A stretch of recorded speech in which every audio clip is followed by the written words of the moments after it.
This is YNN. Lights, Camera, Jackson. Director J.J. Abrams back at the helm in the latest chapter of the Starship Enterprise. And here with this take on Star Trek Into Darkness, our very own Lights, Camera, Jackson. Let's live long and prosper.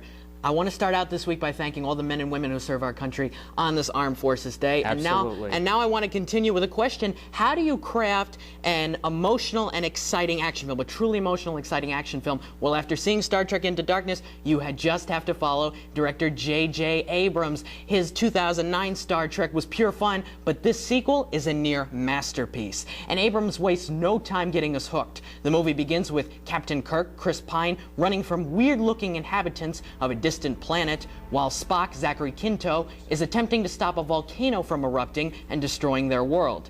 There's more pure energy in this opening scene than most recent sci-fi films provide in 2 hours. Decisions are made by both Kirk and Spock that lead to Kirk losing command of the USS Enterprise and Captain Pike, Bruce Greenwood, taking back control of the ship.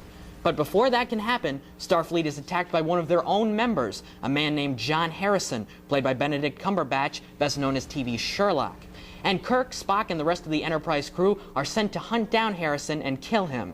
Obviously, there's a lot more that takes place in the setup, but I'm not going to face the wrath of fans by revealing anything else. Probably a good idea, Jackson. Yeah. All right, I know you're not a Trekkie, but I remember the first Star Trek movie was one of your favorite films of 2009. Yeah. You really seem to like the sequel. Maybe That's you right. are becoming a Trekkie. You know, at one point during this movie, I was thinking I would watch these characters and these actors in these situations every single week. And now I know how millions of people got hooked on this show. Right. This is 2 hours of nonstop action, drama, suspense, and laughs. It's too bad that this movie's being a bit overshadowed this summer, sandwiched in between Iron Man 3 and Man of Steel, the Superman movie opening next month, because this is the true example of a summer blockbuster. All right, same cast, same director. Right. We see so many times with these sequels, they struggle because they usually just turn into a rehash. Right. How does Star Trek Into Darkness kind of move it forward? Much of the credit goes to Abrams and the writers who deliver a story that's complicated enough to keep you engaged and thinking throughout, yet it's easy to follow and it's true to itself. There are none of the typical loose ends or unbelievable twists in most of these bad sci-fi films.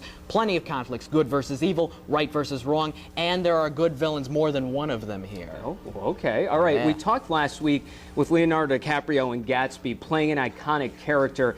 Everyone on the Starship Enterprise is an iconic character to millions. Yes, and Pine and Quinto pulled off these versions of Kirk and Spock in the original, which a lot of people thought they couldn't do, and they're excellent here again.